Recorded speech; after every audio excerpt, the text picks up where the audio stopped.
اعوذ باللہ من الشیطان الرجیم بسم اللہ الرحمن الرحیم لا يسأم الإنسان من دعاء الخير وإن مسه الشر فيئوس قنوط ولئن أذقناه رحمة منا من بعد ضراء مسته ليقولن هذا لي وما أظن الساعة قائمة ولئن رجعت إلى ربي إن لي عنده للحسنى فلننبئن الذين كفروا بما عملوا ولنذيقنهم من عذاب غليظ وإذا أنعمنا على الإنسان أعرض ونأى بجانبه وإذا مسه الشر فذو دعاء عريض قل أرأيتم إن كان من عند الله ثم كفرتم به من أضل ممن هو في شقاق بعيد سنريهم آياتنا في الآفاق وفي أنفسهم حتى يتبين لهم أنه الحق أولم يكف بربك أنه على كل شيء شهيد ألا إنهم في مرية من لقاء ربهم ألا إنه بكل شيء محيط صدق الله العظيم.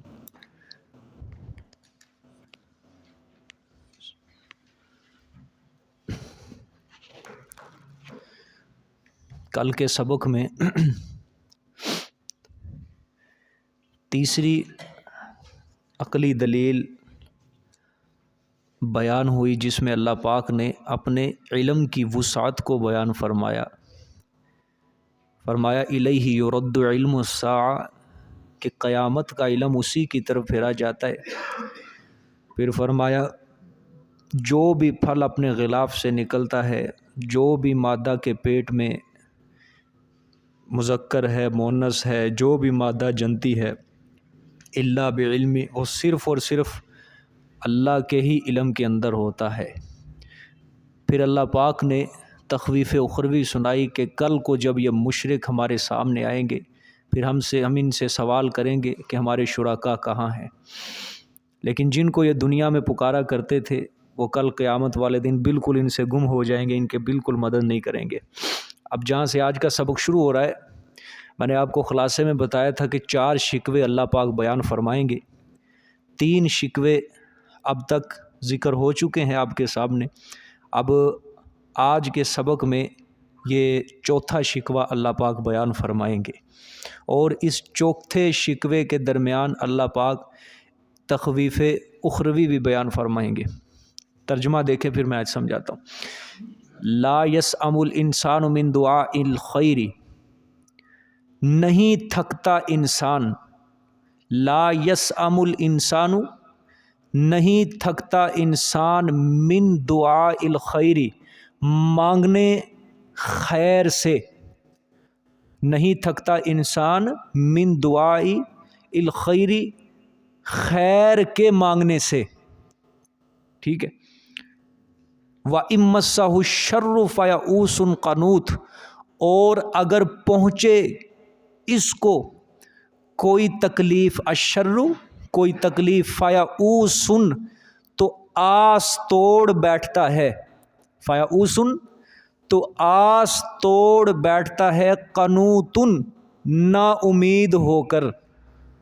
تو آس توڑ بیٹھتا ہے نا امید ہو کر. لا یسأم الانسان، نہیں تھکتا انسان، من دعاء الخیر، کس کے مانگنے سے؟ خیر کے مانگنے سے. ٹھیک ہے. من دعاء الخیر، خیر کے مانگنے سے انسان تھکتا نہیں. اگر پہنچے کوئی تکلیف تو آس توڑ بیٹھتا ہے نا امید ہو کر. سمجھ آ گئی جی بات؟ دو تفسیریں ہوں گی اس کی، 2 تفسیریں. یہاں پر بقیہ مفسرین جو کہتے ہیں یہاں سے مطلق انسان مراد لیتے ہیں کہ انسان کا مزاج کیا ہے، تو انسان سے عام مطلق کافر انسان مراد ہے۔ اللہ تعالیٰ فرماتے ہیں کہ انسان جو ہے، انسان یہ اللہ سے جب مانگتا ہے تو خیر مانگتے ہوئے تھکتا نہیں۔ خیر سے مراد ہے دنیاوی ترقی۔ خیر سے مراد کیا ہے؟ دنیاوی ترقی، بس مالی، اولاد کی ترقی، مال کی ترقی، بس اسی کے اندر ترقی ہوتی رہے، اس کے مانگنے سے انسان تھکتا نہیں ہے۔ لیکن جب کوئی تکلیف پہنچ جاتی ہے پھر آس توڑ بیٹھتا ہے، نا امید ہو جاتا ہے ہم سے۔ ٹھیک ہو گیا؟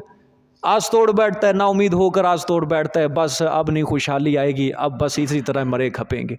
یہ بقیہ مفسرین فرماتے۔ ایک تفسیر ہمارے حضرت نے کیا بالکل ربط کے مطابق ہے کہ ما قبل میں ما بعد میں صرف اور صرف مشرک انسان کا ہی تذکرہ ہے۔ ٹھیک ہے کہ نہیں؟ فرماتے ہیں انسان سے مشرک مراد ہے۔ مشرک اور کافر جو ہے اپنے خود ساختہ معبودوں سے دنیاوی نعمتیں مانگنے سے اکتاتا نہیں ہے، کہ جو مشرک انسان ہوتا ہے اپنے خود ساختہ جو انہوں نے معبود بنائے ہوئے ہیں وہ ان سے دنیاوی نعمتیں مانگنے سے اکتاتا نہیں ہے، تھکتا نہیں ہے، مسلسل مانگتا ہی جاتا ہے، مانگتا ہی جاتا ہے، مانگتا ہی جاتا ہے۔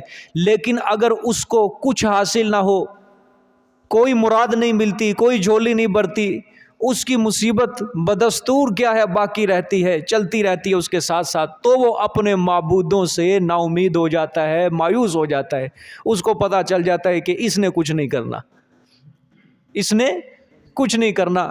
ٹھیک ہے؟ اب وہ ان سے مایوس ہو کر سمجھ لیتا ہے اس کے اختیار میں کچھ نہیں ہے، اب وہ اللہ کے آگے آ کے لمبی لمبی دعائیں مانگتا ہے۔ اللہ کے آگے آگے کیا کرتا ہے؟ لمبی لمبی دعائیں مانگتا ہے۔ اپنے معبودوں سے کیا ہو جاتا ہے؟ نا امید ہو جاتا ہے، مایوس ہو جاتا ہے۔ اب اللہ کے آگے کیا ہے؟ لمبی لمبی دعائیں کرتا ہے۔ لا یسام الانسان من دعاء الخیر، نہیں تھکتا انسان خیر کے مانگنے سے۔ اگر پہنچے کوئی تکلیف یا اوسن قنوت تو کیا ہو جاتا ہے؟ آس توڑ بیٹھتا ہے، قنوت نا امید ہو کر۔ ٹھیک ہے جی؟ اچھا، یہ فیعوس قنوت اس کا کیا مطلب ہے؟ ان کے اندر کوئی فرق بھی ہے یا کیا کوئی ایک ہی لفظ ہے؟ بعض حضرات کہتے ہیں کہ یہ دونوں لفظ مترادف ہیں، ایک ہی معنی ہے ان دونوں کا۔ ٹھیک ہے؟ لیکن بعض فرماتے ہیں کہ دونوں کے اندر فرق ہے۔ فیعوس اور چیز ہے، قنوت اور چیز ہے۔ یہ فیعوس کا جو تعلق ہے یہ دل کے ساتھ ہے، اور قنوت کا جو تعلق ہے وہ اعضائے جوارح کے ساتھ ہے۔ ظاہری اعضاء جو ہے، ہاتھ، پاؤں، آنکھیں، کان، یہ اعضائے جوارح کے ساتھ کس کا تعلق ہے؟ قنوت کا۔ اور دل کے ساتھ کس کا تعلق ہے؟ یعوس کا۔ مثلا ایک آدمی زید کے پاس گیا، اللہ معاف فرمائے، پناہ عطا کرے، زید کا دروازہ کھٹکھٹا کے اس نے کہا کہ مجھے فلانی حاجت ہے، فلانی ضرورت ہے، مجھے اتنے پیسوں کی ضرورت ہے اور مجھے تو مدد کر۔ ٹھیک ہے؟ اب زید سے اس نے سوال کیا لیکن زید نے آگے سے انکار کر دیا، روکھا جواب دے دیا۔ زید نے کہا کہ میرے پاس تیرے لیے مدد کرنے کے لیے کوئی پیسہ نہیں ہے۔ اب کیا ہوا؟ اب اس بندے کا جو دل ہے، دل میں جو پیدا ہوئی ہے وہ نا امیدی پیدا ہو چکی ہے۔ اس وقت جب اس نے جواب دیا تو اس کے دل میں کیا پیدا ہو گئی؟ نا امیدی، کہ اب زید نے جواب دے دیا، اب یہاں سے نہیں ملے گا۔ اب جب وہ واپس پلٹے گا یہ ہے قنوت۔ جب وہ وہاں سے واپس پلٹے گا وہ کیا ہوگا؟ قنوت ہوگا۔ یہ اعضائے جوارح کے ساتھ ہی واپس پلٹے گا نا۔ تو یعوس کا تعلق کس کے ساتھ ہے؟ کہ دل کے اندر کیا ہو گئی؟ نا امیدی پیدا ہو گئی۔ ٹھیک ہے؟ اب جب وہاں سے واپس پلٹے گا تو پھر اس سے کیا، یہ کیا ہے؟ اعضائے جوارح کے ساتھ تعلق ہے، تو یہ اور چیز ہے۔ سمجھ آ گئی کہ نہیں؟ اللہ اکبر۔ اب دیکھیں آگے، وَلَئِنْ أَذَقْنَاهُ رَحْمَةً مِنَّا مِنْ بَعْدِ ضَرَّاءَ مَسَّتْهُ لَيَقُولَنَّ هَذَا لِي، اور البتہ اگر چکھاتے ہیں ہم اس کو اپنی طرف سے رحمت، اور البتہ اگر ہم چکھاتے ہیں اس کو رحمت منا اپنی طرف سے، من بعد ضراء مستہ، بعد تکلیف کے جو پہنچی اس کو۔ ٹھیک ہے؟ بعد تکلیف کے جو پہنچی ہے، دیکھو پیچھے ہے وَإِن مَسَّهُ الشَّرُّ فَيَئُوسٌ قَنُوطٌ کہ جب تکلیف پہنچتی ہے تو نا امید. اب اللہ فرما رہے ہیں جب ہم اس کو چکھاتے ہیں رحمت، کوئی نعمت دے دیتے ہیں جو اس کو تکلیف پہنچی ہے، اس تکلیف کے بعد پھر کیا ہوتا ہے؟ لَيَقُولَنَّ هَذَا لِي، تو پھر کیا کہتا ہے؟ ضرور بھی ضرور کہتا ہے یہ تو میرے اپنے لیے تھی ہی، یہ تو میرے لیے ہی تھی. کیا ہے یہ؟ ناشکری ہے. کیا ہے یہ؟ ناشکری کرتا ہے. آگے وَمَا أَظُنُّ السَّاعَةَ قَائِمَةً، اور رہی قیامت کی بات، ہاں، اور میں گمان کرتا ہوں کہ نہیں ہے، ہاں نہیں میں گمان کرتا قیامت کو قائمتاً قائم ہونے والی. قیامت کا بھی کیا کر دیا؟ نہیں میں گمان کرتا قیامت کو قائم ہونے والی. آگے والا ارجعت الی ربی ان لی عندہ للحسنی، اور البتہ اگر میں پھیرا بھی گیا طرف اپنے رب کے، ان لی عندہ، بے شک میرے لیے اس کے ہاں بھی للحسنی، البتہ اچھائی ہی ہوگی. جب دنیا کے اندر میں خوش ہوں تو آخرت کے اندر بھی کیا ہوگی؟ خوشی ہی خوشی میسر ہوگی. ٹھیک ہے، یعنی دنیا والا آخرت کا حال دنیا والے حال کے اوپر ہی رکھ رہا ہے کہ جب دنیا کے اندر خوش ہوں آخرت کے اندر بھی کیا ملے گی؟ خوشی ہی ملے گی. اللہ فرما رہے ہیں اب آگے یہ تخویف اخروی ہے اللہ نے. ٹھیک ہے، یہ شکوہ ہی بیان ہو رہا ہے، یہ اللہ نے عام انسان کا مزاج بیان کیا ہے. سمجھ آ گئی ہے کہ نہیں؟ دیکھو ما قبل کے اندر کیا ذکر تھا کہ لا یسأم الانسان من دعاء الخیری، کے خیر کے مانگنے سے تھکتا ہی نہیں ہے. مالی خیر، اولاد کی خیر، بس دنیا کے اندر ترقی ہوتی رہے، دنیا کے اندر ترقی، کبھی مال کے اندر، کبھی پیسے کے اندر، کبھی اولاد کے اندر. ٹھیک ہے، لیکن جب تکلیف پہنچ جاتی ہے تو نا امید ہو جاتا ہے. پھر اللہ فرماتے ہیں جب ہم اس کو چکاتے ہیں رحمت اپنی طرف سے، جب ہم تکلیف کو دور کر دیتے ہیں تو بجائے شکر کرنے کے کیا کرتا ہے؟ لَيَقُولَنَّ هَذَا لِي. ٹھیک ہے کہ نہیں؟ اس کے اوپر اب غور کرنا ہے. لَيَقُولَنَّ هَذَا لِي، یہیں سے انسان کی ناشکری شروع ہو جاتی ہے. ٹھیک ہے کہ نہیں؟ یہیں سے انسان کی ناشکری شروع ہو جاتی ہے. جو ہی دیکھو نعمت ملی پھر گیا منہ. کون تھا؟ اللہ. کس نے دیا یہ نعمت؟ کچھ نہیں پتا. قارون کی طرح اس نے یہی کہا کہ یہ تو مجھے اپنے فن کے مطابق ملی ہے، یہ تو میرے پاس علم تھا اس کے اوپر مجھے یہ نعمت ملی ہے. ٹھیک ہے کہ نہیں؟ اللہ کی طرف سے نعمت ملی یا نہیں ملی اس کا اللہ کو کوئی تذکرہ نہیں کرتا. سمجھ آئیے کہ نہیں؟ بھول جاتا ہے. اللہ اکبر. یہ قرآن پاک میں اللہ پاک کئی مقام پہ یہ آیات بیان کرتے ہیں، کئی مقام پہ کئی صورتوں کے اندر اللہ پاک نے یہ آیتیں بیان کی ہیں. یہی سورت بنی اسرائیل کے اندر بھی غالباً اس طرح کی آیت ہے. ٹھیک ہے، اس کے آخری رکوع کے اندر ہے وَإِذَا أَنْعَمْنَا عَلَى الْإِنسَانِ أَعْرَضَ وَنَأَىٰ بِجَانِبِهِ وَإِذَا مَسَّهُ الشَّرُّ كَانَ يَئُوسًا قُلْ كُلٌّ يَعْمَلُ عَلَىٰ شَاكِلَتِهِ فَرَبُّكُمْ أَعْلَمُ بِمَنْ هُوَ أَهْدَىٰ سَبِيلًا. سورۃ کہف کے اندر بھی اللہ پاک بیان کرتے ہیں، اور یہاں بھی اللہ پاک کیا فرما رہے ہیں کہ جب ہم انسان کو نعمت کا مزہ چکھاتے ہیں، ٹھیک ہے کہ نہیں، تو پھر یہ کیا ہو جاتا ہے؟ ناشکرا ہو جاتا ہے. ناشکرا ہو جاتا ہے. حضور صلی اللہ علیہ وآلہ وسلم کی حدیث ہے، حضور صلی اللہ علیہ وسلم کی حدیث ہے، فرمایا کہ اگر تم میں سے کوئی شخص چاہتا ہے کہ اللہ اس کی مصیبت کے اندر بھی دعا سنے، مشکلوں کے اندر اس کی دعا اللہ جلد قبول کرے، تو پھر اس کو چاہیے کہ خوشحالی کے اندر بھی اللہ سے دعائیں کیا کرے. خوشحالی کے اندر بھی اللہ سے دعائیں کیا کرے. بھئی انسان کو جب نعمت میسر ہو جاتی ہے، جب خوشحالیاں نصیب ہوتی ہیں، اللہ سے تو سارے منہ پھیر لیتے ہیں. پھر کون پھر اللہ کو یاد کرتا ہے؟ پھر کہاں وہ نماز کے اندر خشوع و خضوع رہتا ہے؟ پھر کہاں وہ سجدوں کے اندر خشوع و خضوع رہتا ہے؟ کہاں پھر وہ دعاؤں کے اندر خشوع و خضوع رہتا ہے؟ کہ جب مصیبت آئی تھی سر کے اوپر کہ کس طرح ہر عمل کے اندر خشوع و خضوع تھا، ایسے خشوع و خضوع تھا کہ گویا اللہ اس کے بالکل قریب ہے اور وہ اللہ کے قریب ہے. لیکن جب نعمت مل گئی پھر منہ کس طرح موڑ رہا ہے؟ یعنی کہ مطلبی ہے.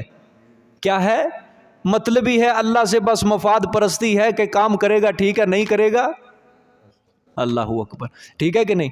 کہ اگر پھر وہ کر دیتا ہے تو پھر منہ پھیر لیتے ہیں، نہیں کرتا تو پھر اس کے دروازے پہ آ جاتے ہیں، روتے ہیں. پھر وہ دعا قبول نہیں کرتا، پھر شکوے شروع ہو جاتے ہیں. یہی حال ہے انسان کا. ٹھیک ہے کہ نہیں؟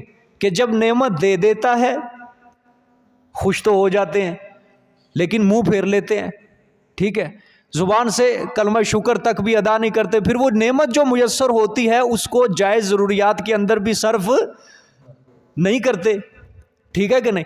اچھا، پھر جب اللہ وہ نعمت چھینتا ہے، پھر مصیبت آتی ہے تو پھر دعائیں کرنے بیٹھ گئے، پھر جب دعائیں نہیں جلدی قبول کرتا اللہ پاک، نہیں جلدی تاثیر دکھاتا، پھر کیا ہوتا ہے؟ شکوے شروع کر دیتے، بے صبری کا مظاہرہ کر دیتے ہیں کہ میری دعائیں قبول نہیں ہو رہی، میری دعائیں قبول نہیں ہو رہی، میری دعائیں قبول نہیں ہو رہی۔ حضور صلی اللہ علیہ وسلم کی حدیث، آپ صلی اللہ علیہ وسلم کی زندگی یاد رکھنا، آپ صلی اللہ علیہ وسلم کی جو سیرت نبوی ہے ہمارے لیے ہر قدم کے اوپر آپ صلی اللہ علیہ وسلم نے اپنی امت کی رہنمائی کی ہے، ہر قدم، ہر کام کے اندر حضور اکرم صلی اللہ علیہ وسلم نے اپنی امت کی رہنمائی کی ہے کہ کون سا کام کس طرح کرنا ہے۔ اب اللہ سے جو مانگنے کا طریقہ ہے وہ بھی آپ صلی اللہ علیہ وسلم اپنی امت کو اس کی تعلیم دے کے گئے ہیں کہ کس طرح مانگنا ہے۔ اب آپ صلی اللہ علیہ وسلم نے فرمایا تم اللہ سے یہ نہ کہا کرو کہ اے اللہ اگر تو چاہے تو مجھے فلانی نعمت دے، اے اللہ اگر تو چاہے تو میرے اوپر رحم کر، اے اللہ اگر تو چاہے تو مجھے بخش دے۔ آپ صلی اللہ علیہ وسلم نے فرمایا اللہ سے یوں نہ کہا کرو، بلکہ اللہ سے جو مانگنی ہے، جو چیز مانگنی ہے وہ مانگا کرو اس سے کہ اے اللہ مجھے یہ چیز عطا کر، اے اللہ مجھے یہ رزق عطا کر، اے اللہ مجھے میرے اوپر رحم فرما، کیونکہ جس لحاظ سے بندہ مانگے گا اللہ اسی لحاظ سے اس بندے کو وہ چیز عطا کرے گا، اللہ اسی لحاظ سے اس بندے کو وہ چیز عطا کرے گا۔ سب سے بڑی بات یہ ہے ہماری دعاؤں کے اندر خشوع خضوع نہیں ہے، ہم دعاؤں کے اندر یقین کے ساتھ وہ اللہ سے مانگتے ہی نہیں ہیں، ٹھیک ہے۔ مثال کے طور پہ اما تحت الاسباب میں بات کرنے لگا ہوں، اگر ہم دنیا کے کسی بندے کے پاس مدد طلب کرنے کے لیے جائیں کہ بھئی مجھے فلانے اتنے پیسوں کی ضرورت، نظر آ رہا ہے کہ اس نے مجھے پیسے دے دینے ہیں، اب وہ یقین کی امید لے کر جو دل کے اندر جائے گا کہ مجھے یہاں سے ملنا ہی ملنا ہے، جس یقین کے ساتھ وہ دنیا کے کسی آدمی کے پاس گئے نا ما تحت الاسباب، پھر اس کے دربار کے اندر جس کے خزانوں کے اندر کمی نہیں ہے اس کے دربار میں بھی وہی یقین لے کر آئے، پھر اللہ پاک اس کی بھی جھولیاں بھرے گا۔ اللہ پاک یہاں تو یقین لے کر نہیں آتے، یہاں تو بس اوپر سے دعا کرنی ہے کہ پتہ نہیں ہونی ہے کہ نہیں قبول، ہر کسی کے ذہن میں یہی ہوتا ہے، اکثریت کے ذہن میں یہ باتیں چلتی ہوتی ہیں جو اب دعا مانگنے پتہ نہیں قبول ہونی ہے کہ نہیں ہونی ہے، پتہ نہیں کب قبول ہوتی ہے۔ اچھا ایک بات سمجھو، اللہ پاک جو ہے نا، مثلا کسی بندے کو اگر نہیں جلدی دے رہا، اس میں اللہ کی حکمت ہے۔ اگر اللہ پاک یہ قانون بنا دیتے کہ ادھر سے بندہ دعا مانگے، ابھی مسجد کی دہلیز پار نہیں ہوئی فوراً اللہ نے اس کو دے دیا، کہ ہر چیز اللہ اس کو فوراً دیتا ہی جا رہا ہے، تو وہ بگڑ جاتا، کیا ہو جاتا؟ بگڑ جاتا، پھر اس نے اللہ کی طرف آنا ہی نہیں تھا، پھر اس کے دل کے اندر وہ جو ایمان کی کیفیت ہوتی ہے نا وہ ہونی ہی نہیں تھی، صبر والا مادہ اس کے اندر ہونا ہی نہیں تھا، پھر تھوڑی سی مصیبت برداشت کرنے کی اس کے اندر عادت ہی نہیں ہونی تھی۔ جس طرح اللہ کو پکارنے کا، مانگنے کا، ایمان دل میں رکھنے کا حق ہے اس کے دل میں ہونا ہی نہیں تھا، پھر انسان نے مطلبی ہی بن جانا تھا اللہ سے، بس اللہ تعالیٰ سے مفاد پرستی رکھنی کہ جب کسی چیز کی ضرورت ہو آؤ جی ایک نماز پڑھو، دعا مانگو، چلو جی جاؤ۔ بھئی دنیا کے اندر آج یہی نہیں چل رہا، آپس کے معاملات جب ہم کرتے ہیں یہی نہیں چلتا، جو بندہ دوسرے کے پاس جاتا ہے بس منہ میں لقمہ لے کے اس کو اندر نگلنے کی دیر ہوتی ہے، بس اس بندے کا کوئی پتہ نہیں ہے کہ تعلق کیا ہے نہیں ہے، بس مطلب نکلا سائڈ پہ، ٹھیک ہے کہ نہیں؟ اگر یہی معاملہ اللہ اپنے ساتھ کر دیتے کہ جو بندے نے چیز مانگی چل اس کو مل گئی، جو چیز مانگی مل گئی، اللہ سے بھی یہی کام۔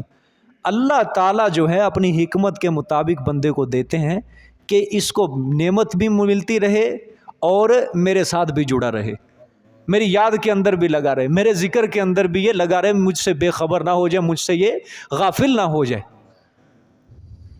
سمجھ آئیے کہ نہیں؟ نعمت بھی ملتی رہے اور مجھ سے غافل بھی نہ ہو۔